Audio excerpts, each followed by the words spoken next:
నెల్లూరు జిల్లా నూతన కలెక్టర్ గా ఓ ఆనంద్ ఈ రోజు చార్జ్ తీసుకున్నారు. ఆయన మన ముందు ఉన్నారు, ఆయనతో మాట్లాడదాం. సార్, ఆనంద్ మంచి ఐఏఎస్ అధికారి, 24/7 పనిచేస్తారనే పేరు కూడా ఉంది. నెల్లూరు జిల్లాకి ఈ రోజు కలెక్టర్ గా బాధ్యతలు స్వీకరించారు. ఏ విధంగా అనిపిస్తుంది సార్? నాకైతే it is a very good opportunity అని అనిపిస్తుంది. ఎందుకంటే ఇంతకు ముందు కూడా ఈ జిల్లాలో పనిచేయడానికి ఒక అవకాశం దొరికింది. ఇంతకు ముందు 2018-19 ఒక 1 year గూడూరు సబ్ కలెక్టర్గా పనిచేయడం జరిగింది. ప్రస్తుతానికైతే ఆ ఏరియాస్ చాలా వరకు కూడా ఎక్సెప్ట్ సైదాపురం కూడా తిరుపతి జిల్లాలో డివిజన్ తర్వాత వెళ్ళిపోయినా, కానీ నెల్లూరు జిల్లా అంటే it is part of my life during my early part of tenure. అది కాబట్టి ఇట్స్ గుడ్ ఆపర్చునిటీ అని అనుకున్నాము.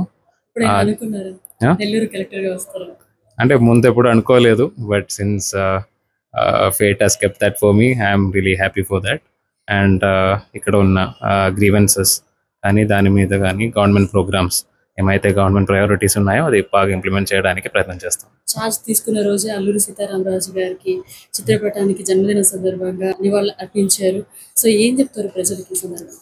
అదే నేను చెప్తున్నాం కదా, అంటే గ్రీవెన్సెస్, ప్రజల గ్రీవెన్సెస్ అది ఎంత త్వరలో కంప్లీట్ చేయడానికి, అది ఎంత మంచిగా క్లోజ్ చేయడానికి ప్రయత్నం చేస్తాము. అదేవిధంగా ఏమైనా గవర్నమెంట్ స్కీమ్స్ ఉన్నాయి, చాలా డిపార్ట్మెంట్లు ఉన్నాయి, ప్రతి డిపార్ట్మెంట్లో గవర్నమెంట్ తరఫున ప్రజల కోసం చాలా స్కీములు ఇంప్లిమెంట్ చేయడం జరుగుతాయి. కొన్ని రెగ్యులేటరీ డిపార్ట్మెంట్లు ఉన్నాయి, ఇలాంటివన్నీ డిపార్ట్మెంట్లో అన్ని స్కీములు బాగా చేయడానికి ప్రయత్నం చేస్తాం. మరిన్ని అప్డేట్స్ కోసం మన HN9 టీవీ ఛానల్ని సబ్స్క్రైబ్ చేసుకోండి.